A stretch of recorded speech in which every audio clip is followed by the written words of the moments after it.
여성의 양성호 근종이잖아요. 과거에는 여성들이 28, 29에 출산을 해도 굉장히 이제 늦은 신부였거든요. 지금은 28, 29의 신부가 없고요. 다 38, 39, 40, 42. 근종은 이제 40대 여성인 경우에는 뭐 3분의 1, 넓게 잡으면 3분의 1까지 근종이 있어요. 근종이 임신에 영향이 있거든요. 그렇기 때문에 근종에 대해서 초점을 맞춰서 우리가 집중 관리를 해야 되는 거죠. 왜냐하면 여성의 임신에 영향을 미치기 때문에요. 굉장히 여성들이 이제 결혼 안 한 상태에서 근종이 있다 그러면 막 불안해 하세요. 네, 이렇게 겉쪽에 있는 근종도 있고요. 계란으로 비유했을 때 흰자에 있는 근종도 있습니다. 흰자. 여기는 이제 노른자 쪽으로 진입을 했어요. 이분께서는 완전히 노른자 쪽에 앉아버렸잖아요. 그러면 이런 경우에는 내시경으로 해야죠. 왜냐하면 밖에서 복강경을 통해서 진입을 하면 여기가 도달하기가 어렵잖아요. 그러니까 어떻게 하냐면 내시경 카메라가 안으로 들어가요. 이분을 밖으로 빼내오기 위해서요. 그래서 그걸 자궁경, 자궁내시경이라고 합니다.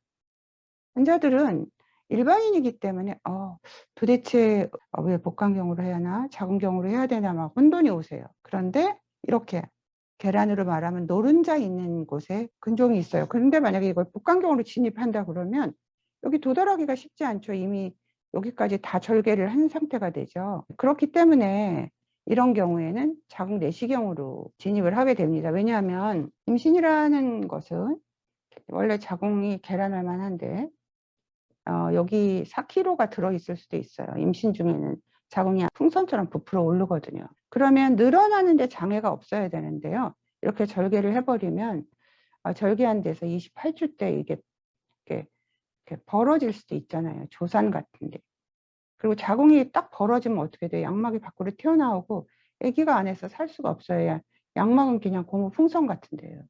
그래서 아주 난감한 일이 벌어집니다.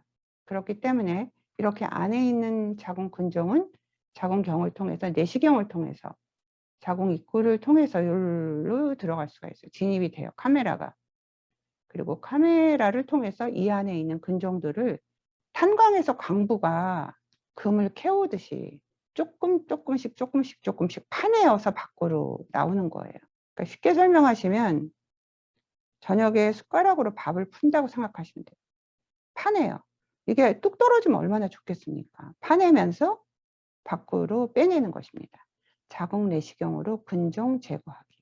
자궁경, 자궁 내시경으로 자궁 내강, 계란의 노른자에 있는 근종을 밖으로 제거합니다. 어린 신부, 여성의 나이가 어렸을 때 임신을 하던 시절에서는 근종이 그렇게 많이 대두되지 않았어요. 왜냐하면 출산을 다 하고 그냥 자궁을 띄거나 이러면은 그게 치료였거든요. 그런데 지금은 신부들이 38, 39이 되니까요. 굉장히 많은 퍼센트에서 자궁 근종을 갖고 있거든요. 자, 그러면 이거 놔두고 볼래요? 아니잖아요. 이게 점점 커지면 뛰기도 굉장히 어렵겠죠? 그렇다고 뭐 제가 환자들을 수술로 몰고 가려는 게 아니라요. 수술을 꼭 해야 되는 경우가 있어요. 그래서 환자에 맞춰서 수술을 결정합니다. 그래서 자궁 내시경으로 자궁 경부를 통해서 카메라 안으로 이동돼서 안에 있는 근종을 밖으로 캐내어 오는 것입니다. 내시경을 통한 자궁 근종 절제술입니다. 내시경을 이용해서 자궁 근종을 떼어내는 것입니다.